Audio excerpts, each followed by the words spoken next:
Guys, good evening. So, may tatlong bata dito, guys. Saan bahay nyo? Hello, saan bahay nyo? Bakit nandito pa kayo? Malayo ba bahay nyo? Where? Far? Far away? Sa Boracay daw yung bahay nila, guys. So, tambay sila dito. Bakit ang hilig yung magtambay sa tindahan?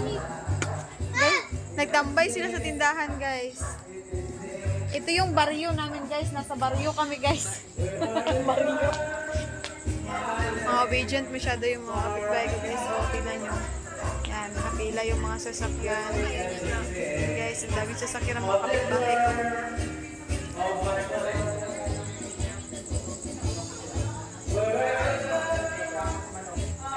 May party kasi dito, guys. So, yan. Mainit sa loob, guys, kaya lumabas ako. Naliwanag na dito. Doon hanggang dito, doon yung parking. Hanggang doon yung parking.